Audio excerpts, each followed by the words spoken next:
అందరికీ నమస్కారం. ఇవాళ మనతో స్మార్త నరహరి బ్రహ్మశ్రీ దుగ్గిరాల యాజ్ఞవల్క దిలీప్ శర్మ గారు మనతో ఉన్నారు. గురుగారితో మాట్లాడదాం. గురుగారు, రుద్రాక్షలు ఒకప్పుడు మునులు, పండితులు, కొంచెం పెద్ద పెద్ద వాళ్ళు వేసుకునేవాళ్ళు. ఇప్పుడు సాధారణ జనాలు వేసుకుంటున్నారు. అలాగే మన హీరోలు కూడా రుద్రాక్షలు బాగా వేసుకుంటున్నారు. అసలు ఈ రుద్రాక్ష అనేది ఎందుకు ధరించాలి? ఈ రుద్రాక్ష ధరించడం వల్ల కలిగే ఉపయోగాలు ఏంటి గురుగారు? ఓం నమ శివాయ. శివాయ గురవే నమః. రుద్రాక్ష అనేటువంటిది అక్ష అంటే గనక విశేషమైనటువంటి ఫలితాలు ఇచ్చేది. అక్షయ్య అంటారు చూసారా, దాంట్లో క్షయ. రుద్రము అంటే గనక ఈశ్వరుడు అని మనకు అర్థం. ఈశ్వరుడు ధరించినటువంటి ఒక మాల ఏదైనా ఉందంటే అది రుద్రాక్ష. అది రక్ష కింద ఉపయోగం అవుతుంది. ఈశ్వరుడికి రక్ష అవసరమా? అవసరం లేదు. సరే, ఈశ్వరుడికి పూజించేటువంటి పత్రి బిల్వపత్రి. బిల్వ చెట్లో కాస్తుందా? కాయదు. రుద్రాక్షకే ఒక చెట్టు ఉంటుంది. అవి రుద్రాక్షలు చాలా మటుకు ఇప్పుడు దొరికేటువంటి మార్కెట్లో ఉన్న రుద్రాక్షలన్నీ కూడా పాలిష్డ్ అయిపోయి, నున్నగా అయిపోయి, అసలు వాటికి ఉన్నటువంటి కోణాలు కనబడక, అవి ఒక రకంగా రుద్రాక్ష లేకపోతే చెక్క అనేది కూడా తెలియకుండా ఒక భ్రాంతిలో అందరూ ధారణ చేస్తుంటారు. మనం అసలైన రుద్రాక్షను ఎలా గుర్తించాలి గురుగారు? అసలైన రుద్రాక్ష మనము నీటిలో వేస్తే మునుగుతుంది. మునిగేది ఒకటి దాన్ని రుద్రాక్ష అంటారు. పైకి తేలేదాన్ని చెక్క అంటారు. సరే, ఇప్పుడు మునిగేటువంటి టెక్నాలజీతో కలిగినటువంటి తయారీ కూడా డూప్లికేట్లోకి వచ్చేసింది. నమ్మడానికి లేదు. రుద్రాక్ష అనేటువంటిది చాలా సుప్రసిద్ధులు, చాలామంది దగ్గర పురాతనముగా జపము చేయగా అరిగిపోయిన రుద్రాక్షలు ఉంటాయి. కొన్ని రుద్రాక్షకి చాలా మటుకు పూర్వం నుంచి, ఇప్పుడు కాదు, గత కొన్ని సంవత్సరాలు, కొన్ని వందల సంవత్సరాల నుంచి కూడా పెద్ద పెద్ద రుద్రాక్షలే వేసేవాళ్ళు.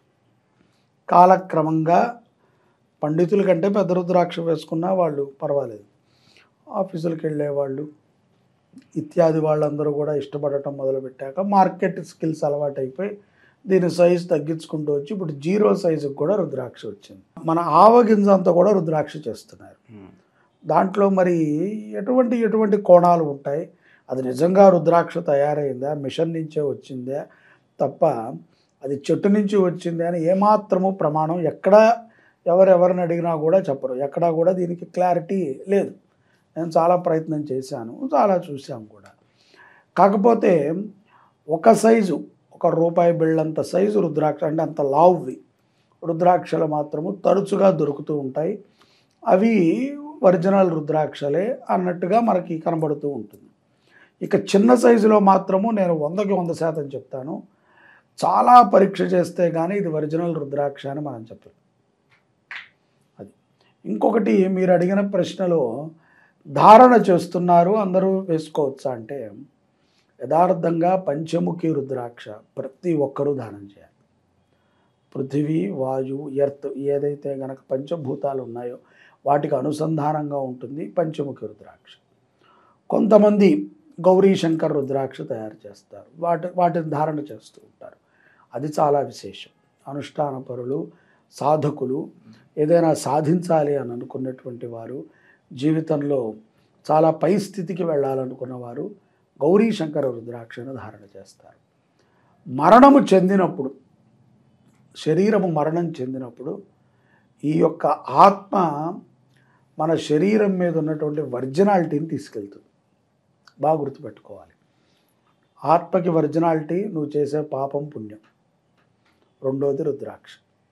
మూడోది ఏదీ లేదు. నువ్వు బొట్టు పెట్టుకున్నావా, శిఖ పెట్టావా, పంచకట్టుకున్నావా, లేకపోతే నామస్మరణ చేసావా, ఇదే ఒరిజినల్గా నీ ఒంటి మీద ఉన్నటువంటి ఏదైతే గనక ఒక శక్తి ఉంటుందో అది రుద్రాక్ష. అది నిన్ను శివైక్యానికి పంపిస్తుంది. చాలామంది రుద్రాక్షలు వారి అంటే గురు పరంపరలో గురువుగారు వేసుకున్న రుద్రాక్షలని ఎంతోమంది పూజించడము, జపించడము, వాటిని ఆరాధన భావంగా చూసేటువంటి వాళ్ళు కొల్లల కొద్దీ ఉన్నారు. ఊరికనే మా గురువుగారు ముట్టుకుని ఇస్తే చాలండి ఆ రుద్రాక్ష మహాప్రసాదం అయిపోతుందని. మీ అందరికీ తెలుసో తెలీదో, చాలామంది రుద్రాక్షల మీద అనేక యజ్ఞాలు తపస్సులు వాటిని చేశారు. కానీ సాక్షాత్తు శివుడు ఆ యొక్క మాలని ధరించటం వలన, అది కూడా ఇప్పుడు మనం చూస్తే ఎర్రగా వస్తున్నాయి, కొన్ని తెల్లగా కూడా ఉంటున్నాయి రుద్రాక్షలు ఈ మధ్యన. ఇంకొంతమంది నల్లగా ఉంటున్నాయి, ఇంకొంతమంది వాటిని ఇలా అడ్డంగా అటు ఇటు వేసి గుచ్చుకుంటున్నారు. ఎలా వేసుకున్నా ఒక మంచి రుద్రాక్ష మంచిది. ముఖ్యంగా ఎవరమైనా సరే, స్త్రీ పురుషులు ఎవరైనా సరే పంచముఖి రుద్రాక్షను ధరించడం చాలా శ్రేయోదాయకం. అది అపమృత్యు దోషాన్ని తొలగిస్తుంది. మనకి అకాలములో వచ్చేటువంటి మృత్యువు, ప్రయాణంలో కానీ ఏదో మనకి మృత్యు ఎప్పుడు వస్తుందో ఎలా తెలుసండి? పాశం యముడు ఎప్పుడు వేస్తాడో చెప్పేస్తే మనం వాట్సాప్లో స్టేటస్లో పెట్టుకుంటాం, నేను ఈరోజు పోతున్నానని. మనకి తెలియదు. మృత్యుంజయుడు యొక్క అనుగ్రహం, సాక్షాత్తు శివుడే నీ సన్నిధిలో ఉండాలి అంటే కనుక ఆ రుద్రాక్షను ధారణం చెయ్యాలి. అటువంటి రుద్రాక్షలు చాలా అరుదుగా దొరుకుతాయి. ఇంకొకటి ఏంటంటే, నాకు ఎక్కడ దొరుకుతాయో కూడా తెలిసినా నేను చెప్పలేను కూడా, ఎందుకంటే నేను దాన్ని ఏదో ప్రమోట్ చేస్తూ ఉంటుంది. కాకపోతే బాగా పరీక్ష చేసి అవసరం అనుకుంటేనే ఒరిజినల్వి కొనుక్కొని వేసుకోవాలి. పిచ్చి పిచ్చివన్నీ కొని వేసుకుని ఈ రుద్రాక్ష ఫేక్ అని గోడ మేకులకి తగిలిచ్చి ఫోటోలకి వేసి చాలామంది చూస్తూ ఉంటారు. వాళ్ళ మెళ్ళో వేసుకొని తీసుకెళ్ళి ఫోటోకి వేస్తారు, దేవుడి ఫోటోకి. మళ్ళీ తీసుకుని వీడు మెళ్ళో వేసుకుంటాడు, మళ్ళీ తీసుకెళ్ళి ఆయనకి వేస్తారు. ఇలాగ కొంత ఆ రుద్రాక్షల మీద చాలామందికి భక్తి ఉంటుంది, భయం కూడా ఉంటుంది. అలాగే గురుగారు, రుద్రాక్షలు కొంతమంది స్నానం చేసేటప్పుడు కానీ లేదంటే నాన్ వెజ్ ఏదైనా తినేటప్పుడు కానీ తీసేస్తూ ఉంటారు. ఖచ్చితంగా అలా తీసే అవన్నీ చేయాలంటారా? అది దాని గురించి ఏమంటారు? నేను దానికి పూర్తి వ్యతిరేకుణ్ణి. ఎందుకంటాను అంటే, భక్తి భావన నీలో ఉంటుంది కదా, ఆటోమేటిక్గా నువ్వు ఒక దైవతత్వంలో పరమేశ్వరుడు నిన్ను రక్షిస్తున్నాడు అనే భావనలో ఉంటావు. ఈ మాల తీసేసినంత మాత్రాన నీకు పరమాత్మ నిన్ను రక్షించడు అని నువ్వు అనుకోకూడదు. 24/7 శరీరానికి, ఆత్మకి తగులుతూ ఉండాలి, శరీరానికి తగులుతూ ఉండాలి. తగులుతూ ఉంటేనే మనకి అట్లీస్ట్ 100 సార్లు మాంసం తినేవాడికైనా పోన్లే ఇవాళ సోమవారం కదా తినకుండా ఉందాం, ఇవాళ నా నుంచి ఒక ప్రాణాన్ని చంపకుండా ఉందాం అనేటువంటి ఒక భావన కలగచ్చు. ఆ భావన కోసం చేతికి రక్ష కట్టుకుంటారు, అన్నీ తీసేస్తారా? వెంకటేశ్వరులే కదా. నాన్ వెజ్ తిన్నా, వెజిటేరియన్ తిన్నా, బాత్రూమ్కి వెళ్ళినా వెంకటేశ్వరులే వెళ్తాడు తప్ప ఇంకొకటి వెళ్ళడుగా. సో అదే పేరు వాడు దేవుడి పేరు పెట్టుకునే అన్ని పనులు చేస్తున్నాడు. పేరు ఏమో దేవుడిది. ఈ రుద్రాక్ష సాక్షాత్తు పరమేశ్వర స్వరూపం. దాని మీద ఒక భక్తి భావన అయితే ఉండాలి. అంతవరకు అయితే నేను నమ్ముతా. ఏదైనా మనకి కష్టం వచ్చినా, మనకి ఆనందం వచ్చినా పరమేశ్వరుడికి మనం చెప్పుకుంటానికి నీతో పాటు ఉండేవాడు నీ మెళ్ళలో ఉండేటువంటి రుద్రాక్ష. సో దానికి పూర్తిగా నేను వ్యతిరేక. ప్రతిసారి తీసేయాలండి, రాత్రి పడుకునేటప్పుడు తీసేయాలి, పొద్దున్నే తీసేయాలి, నిరంతరము ఉండొచ్చు. ఏదైనా నీకు ఇబ్బందికరంగా ఉంటే శ్మశానానికి వెళ్ళినప్పుడు, లేకపోతే ఏదైనా ముట్టుకోని వస్తువు ముట్టుకున్నప్పుడు వాటికి ఉన్న తాళ్ళు మార్చుకుంటాము. మళ్ళీ ఆ రుద్రాక్షకు ఉండే శక్తి అలాగే ఉంటుంది. నువ్వు తీసి గోడకు పెట్టి నువ్వు మెళ్ళ వేసుకోగానే శక్తి వస్తుందా? నేను అడుగుతున్నా. ఎవరికైనా అలా వస్తుందా? అది నిరంతరం రావాలి. అదేదో సినిమాలో చూపించినట్టు వాడు తీసుకొచ్చి మెళ్ళలో కట్టంగానే వీడు హనుమంతుడు అయిపోతాడు. అవి సినిమాలకి, సినిమా అవి దృశ్య కావ్యాలు, దృశ్యం. అదే అలా చూసుకుని ఆనందపడటం, ఇలాంటివి మనం చేయకూడదని. అవి చూసి మనం ఇంప్లిమెంట్ చేసుకున్నామంటే మన జీవితాలు పాడు. అలాగే గురుగారు, ఈ రుద్రాక్షల్లో చాలా వరకు డూప్లికేట్లు ఎక్కువైపోయినాయని చెప్పి మనం మాట్లాడుకున్నాం. నిజమైన రుద్రాక్ష ధరిస్తే, భక్తి శ్రద్ధలతో ధరిస్తే ఎటువంటి ఫలితాలు ఉంటాయి అంటారు? ఫలితము అంటే కనుక నేను ఒకటి చెప్తానండి, శివుడు నీ చెంతనే ఉంటాడు. ఈ మధ్యన నన్ను ఎవరో ఒకళ్ళు వచ్చి అడిగారు, ఏకముఖి రుద్రాక్ష అంటే అని చెప్పి నాకు చూపించారు. ఏకముఖి రుద్రాక్ష చరిత్ర చదివినవాడు, రుద్రాక్ష కావ్యం చదివినవాడు, గ్రంథం చదివినవాడు ఎవరు కూడా ఇంతవరకు ఆ ఏకముఖి రుద్రాక్షను చూడలేదు. అది భారతదేశంలో ఒక్కరి దగ్గర మాత్రమే ఉంది. వారు చాలా అరుదైనటువంటి స్థానంలో ఉన్నారు. వారు ఎప్పుడు ఆ స్థానంలోనే ఉంటారు. వారు నాయకులు కాదు, వారు ఏదీ కాదు. ఒక వ్యక్తి దగ్గర ఉంటే ఆ వ్యక్తి దగ్గరికి అందరూ వెళతారు. ఆ రుద్రాక్షకు ఉన్నటువంటి శక్తి అలాంటిది. ఎవరం పడితే వాళ్ళు దాన్ని లక్షలు పోసి కోట్లు పోసి కొనేస్తున్నాం అనుకుంటారు. ఇదంతా కూడా డూప్లికేట్ అని ఘంటాపదంగా చెప్పచ్చు. అంత రుద్రాక్ష నిజంగా వాళ్ళ దగ్గర ఉంటే ప్రపంచం మొత్తం ఇందాక నేను చెప్పినట్టుగా మాలాంటి చాలామందికి వాళ్ళ దగ్గర రుద్రాక్ష ఉందని తెలుసు. కొంతమంది దగ్గర ఏమన్నా దాని కోహకి సంబంధించిన ఉండొచ్చేమో, కానీ ఒరిజినల్ ఏకముఖ రుద్రాక్ష ఎవరి దగ్గర ఉండదు. అది దగ్గర 1200 సంవత్సరాలకి ఒకటే వస్తుంది. అది అరుదుగా వస్తుంది. ఆ వచ్చినప్పుడు దానిని నిలబెట్టుకోవాలి. ఆదిశంకరాచార్యుల వారి దగ్గర ఉండేది అని ఆయన పురాణంలో చెప్తున్నారు, కానీ నేను చూడలేదు, నాకు తెలియదు.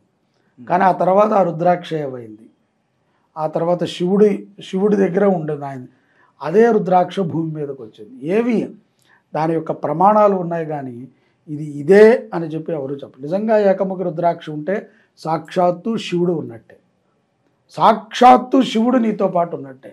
అంత శివుడు వాడి దగ్గర ఉంటే ప్రపంచంలో వాడు ఏది కావాలంటే అది చేయొచ్చు కదా. ఎందుకంటే జగతః పితరో వందే పార్వతీ పరమేశ్వరు, ఆయనే ఉంటే ఇంకా ఏది లోటు ఉండదు, అన్నీ ఉన్నట్టే. పంచముఖి రుద్రాక్ష ఇత్యాదివన్నీ కూడా ఒరిజినల్స్. మనం వేసుకుంటే వాటి యొక్క శక్తి మనకు తెలుస్తుంది, వేసుకున్న వాళ్ళు అనుభవించగలుగుతారు. దానికి ప్రత్యేకమైన పూజలు కావాలా అండి అంటే ఒరిజినాలిటీకి ఎక్కడా పూజలు అక్కర్లా. ఒరిజినల్గా స్వయంగా వెలిసినటువంటి గణపతి ఉన్నాడు, ఆయనకు పూజ కావాలా? స్వయమే నువ్వు చేస్తే ఆయన గర్భగుడి కట్టాలి, ఇప్పుడు నువ్వు ఎవరు ముట్టుకోవద్దు అనాలి. కానీ స్వయంగా ఆయన వచ్చాడు, ఒక రాయిలో నువ్వు చూడగలిగావు ఆయన్ని, ఆయనకు నువ్వు చేస్తే పూజ చేయొచ్చు. లేకపోయినా ఆయన ఆ రాయి రూపంలో అలాగే ఉన్నాడు. ఆయన స్వయంగా ఆయన వచ్చాడు, హనుమంతుడు వచ్చాడు, ఆయనకేం నువ్వు అందిస్తావు? ప్రకృతి అంతా ఆయనదే, రుద్రాక్షదే ప్రకృతి, శివుడిదే అంతా. స్వయంగా గనక ఉద్భవించినటువంటి పంచముఖి రుద్రాక్షలు అవి నువ్వు ధారణ చేస్తే వాటికి ఏమన్నా అభిషేకాలు కావాలా? ఇది మంచి పంచముఖి రుద్రాక్ష, నేను ఒక 50 రూపాయలు ఇస్తాను, నీట్గా అభిషేకం చేసి నాకు ఇవ్వండి అంటే అంత నేను ఎందుకు చేయటం? ఇంకా దానికి మంచి శక్తి ఉంటుంది ఆటోమేటిక్. అది నీ దగ్గరికి వచ్చిందంటేనే శివానుగ్రహం నువ్వు పొందినట్టు. చాలా అరుదుగా దొరుకుతాయి అవి. బాగా వాటి కోసం పరిశోధన చేయాలి. ఏదో కొట్ల దగ్గరికి వెళ్ళిపోయి అందరినీ అడగటం కాదు, దానికి కొంచెం సాధన, ఆ మార్గంలో ఉన్నటువంటి వాళ్ళకి అది తెలుస్తుంది. రాళ్ళైనా అంతే, రుద్రాక్షలైనా అంతే. అయితే గురుగారు, ఒకప్పుడు ఈ రుద్రాక్షలు అనేవి చాలా తక్కువే. రీసెంట్గా చూసుకున్నట్లయితే రుద్రాక్షలు చాలామంది ధరిస్తున్నారు. రీసెంట్గా మన ఎన్టీఆర్ గారు చిత్రంలో కూడా ఆయన రుద్రాక్ష ధరించడం మనం చూడొచ్చు. అయితే నిజంగానే భక్తి శ్రద్ధలతో వేసుకుంటున్నారా, లేదంటే ఆ హీరోలు ధరించారని చెప్పి ఒక ఫ్యాషన్గా ధరిస్తున్నారా అంటారా? అది వారి బుద్ధుల మీదకి వదిలేయటం మంచిది. హీరో గారు మరి ధరించారు అంటే హీరో గారు అన్ని కళలన్నీ ప్రదర్శిస్తారు కదా. డ్యాన్స్ ఉంటుంది, రొమాన్స్ ఉంటుంది, అలాగే వాళ్ళకి ఫైటింగ్ సీన్లు ఉంటాయి, మాట్లాడటం ఉంటుంది. మరి ఆయనే ధరించాడు కదా, అంటే ఆయన ఫైటింగ్ అప్పుడు మాత్రం ధరించి తర్వాత తీసేస్తున్నాడా? అది షూటింగ్ కోసం పెట్టుకున్నారేమో. కాకపోతే ఏంటంటే నేను చెప్పేది అందరూ ధరించటం అనేటువంటిది చాలా విశేషం, అది ధరించాలి, కానీ మంచిది ధరించాలి. పిచ్చి పిచ్చిగా ఏదో ధరించాలి అన్నాను కదా అని చెప్పి 50 రూపాయలు పెట్టి కొనుక్కుంటే దొరకదండి. ఉన్నది ఉన్నట్టుగా ఒప్పుకోవాలి మనం. 50-60 రూపాయలకు దొరికే వస్తువు అయితే అది కాదు, బాగా గుర్తు. అలా అని చెప్పి లక్షల్లో దొరుకుతుందా అంటే నేను చెప్పలేను. ఒక్కొక్కసారి ఫ్రీగా కూడా దొరకచ్చు. మహానుభావులు ఇచ్చారంటే నేను అదే చెప్పా కదా, గురువు గారు లాంటి వాళ్ళు ఎవరైనా మంచి గురువులు స్పర్శించి ఇచ్చారు అంటే వాడి శక్తిని ఆ రుద్రాక్షలో ఇచ్చినట్టు ధరించటమే. సో అలాగా అరుదుగా దొరుకుతాయి. మంచిగా చూసుకుని ఒక మంచి గురువుని, రుద్రాక్ష కోసం గురుతత్వం చేయకూడదు మళ్ళీ అదొకటి. ఇప్పుడు మళ్ళీ రేపటి నుంచి గురువుని ఎత్తుక్కొని రుద్రాక్ష ఇవ్వండి అనమాట. ఇష్టముతో ఇవ్వాలి, గురువు ప్రేమతో ఇవ్వాలి. చాలామంది ఇప్పుడు తులసిమాలలు ధరిస్తున్నారు, స్ఫటికమాల ఎక్కడ దొరుకుతాయండి? అన్నెన్ని స్ఫటికాలు, అన్నెన్ని రుద్రాక్షలు, అన్నెన్ని ఏదో కొత్తగా వచ్చేది కదేంటి కరంగులిమాళ్ళు, సినిమా అదంతా ఉరికినే అన్నీ దొంగవే. నాకు తెలిసి అవన్నీ కూడా డూప్లికేట్. అవన్నీ అంత లేవు ప్రపంచంలో. ప్రతివాడు కొన్నవాడు కొంటూనే ఉన్నాడు, పిల్లలకి వేసేస్తున్నారు, అందరికి అవే వేసేస్తున్నారు, ఇంకేవో స్టోన్స్ వేసేస్తున్నారు, ఇమిటేషన్ ఆకర్షణ స్టోన్స్ వేసేస్తున్నారు. ఆ ఇవన్నీ ఉంటే వాడికి ఎందుకు వాడి జాతకం మారలేదు? అవన్నీ కూడా డూప్లికేట్స్, తెలియట్లా. దాని మీద మనం తెలుసుకోవాల్సిన విషయం ఏంట్రా అంటే మన హిందువుల కంటే కూడా ఇతరులు దాని మీద ఎక్కువ సంపాదిస్తున్నారు. ఇతర ఇతర ప్రాంతాలలో కూడా వాటి గురించి మేము సాలగ్రామాలు కానీ ఏవైనా పరిశోధన చేస్తే వాళ్ళు బాగా సంపాదిస్తున్నారు. మన యొక్క సెంటిమెంట్ని వాళ్ళు క్యాష్ మనము ఆ పోతే పోయిందిలేండి అని చెప్పి దులుపుకుంటున్నాం, కానీ మనకు ఉన్నటువంటి చాతకానితనాన్ని మన వాళ్ళు ఏంటంటే ఒక 50-100 పెడితే ఏదన్నా మంచి జరుగుద్దేమో అని ఒక భావనలో ఉంటారు. దాన్ని ఎదుటవాడు చాలా ఉపయుక్తం చేసుకుంటున్నాడు. అలాగే అందుకని ఏంటంటే రుద్రాక్షలు అనేటువంటివి మంచి శక్తివంతమైనది, చాలా మంచి విషయం కూడా. ప్రతివాడు ధరించాలి చేతికో కంఠానికో ఎక్కడో ఒక చోట శరీరం మీద అది తగులుతూ ఉండాలి. రుద్రాక్ష ఆయుర్దాయాన్ని పెంచుతుంది, ఆయుష్ని పెంచుతుంది, లక్ష్మీ కటాక్షము, దృష్టి దోషాల నుంచి విముక్తి చేస్తుంది. తప్పనిసరిగా రుద్రాక్ష ధరించాలి, కానీ మంచిది ధరించాలి. రుద్రాక్షల గురించి మాకు ఎన్నో విషయాలు తెలియజేశారు గురుగారు. ధన్యవాదాలు. నమస్కారం.